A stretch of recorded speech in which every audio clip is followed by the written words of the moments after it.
Kaibigan, gusto mo bang maging responsableng social media user? Simple lang, tandaan ang 3 R. Una, respeto sa kumpidensyal.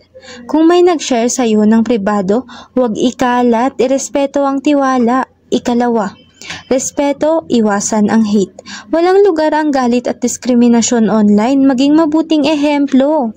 At ikatlo, respeto, presume innocence. May nakitang akusasyon, huwag agad maniwala o mag-judge. Mag-verify ka muna.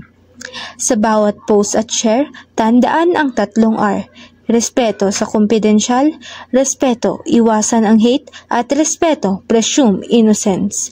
Gamitin ang social media ng may responsibilidad. So hi, good day, kumusta everyone? This is your Queen Laika and welcome to Code and Ethics. I created a YouTube poll which answers a question, what do you think is the most important journalist code of ethics? And actually, based sa results sa poll is no plagiarism and reporting fairly and completely. Yun yung sa tingin ng mga tao is very important. Pero actually, lahat talaga ng journalist code of ethics is very important and ma-apply talaga siya sa daily life natin and most especially sa pag-consume natin sa social media.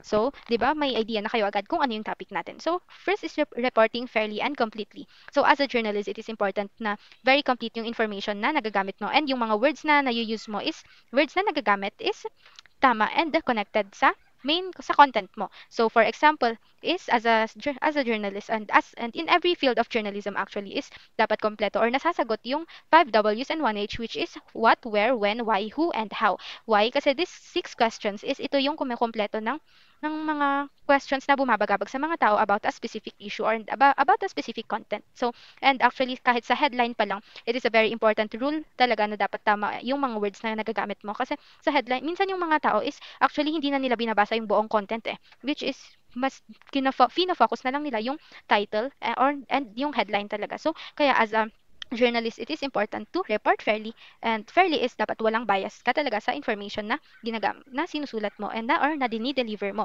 So, paano ba natin ito mako-connect sa ating social media life is as a content creator is it is very important and it is a must na dapat is yung mga words na nagagamit natin is complete and it must not mislead people kasi ganun yun kapag yung when you report fairly or unfairly and is andun yung good and bad result lang na either it leads people to the right path or it mislead them. And actually sometimes kapag yung mga nagagamit mong information is misleading is it could create more chaos which is fake news and sobrang ma-apply to sa paggamit na lang palang natin ng mga captions through the Facebook, Instagram, and even sa ating mga YouTube content is talaga we must be careful sa mga words na nagagamit natin and make sure na connected siya sa content natin kasi words are powerful. So, ayun na dapat we must think before we click talaga. So, ayun, main quotes talaga in this is to think before you click. So, it is a very famous quote pero hindi siya masyadong nasasagawa ng mga tao. So, ayun, think before you post talaga rin na dapat bago mo i-post or i-publish yung isang content is dapat you must talaga i-check every words na nagamit and every content na ginagamit mo. So, for the next one is no plagiarism. So, sa buhay pa lang ng mga journalists natin is very important yung very important yung never plagiarism. Why? Kasi plagiarism is an act of using an information without citing the sources. So, basically, ang plagiarism is nagnakaw ka ng hindi sa'yo.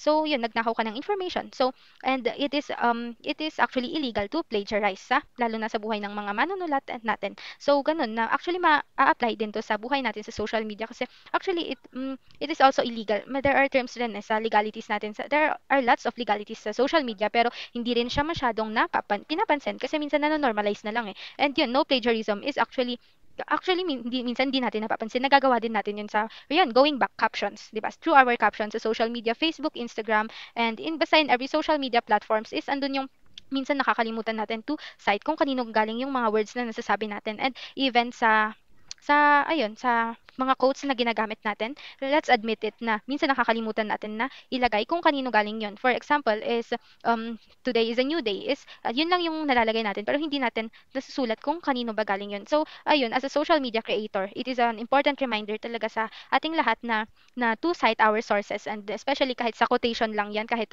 it is just if you think na it is just a small information na nakuha mo from them, no, kasi for you it might be small pero for others it is a very important factor sa kanila and And ayun, and isipin na natin yun na ang pagkuha ng information ng iba is katumbas na yun ng pagnakaw ng very sentimental value na gamit sa atin. So, ganun na it is a must na never plagiarize and use your content, and if you will use others content is never forget na cite their sources, and even if you can even talk to them is you can talk to them and ask kung pwede mo bang gamitin yung information na galing sa kanila.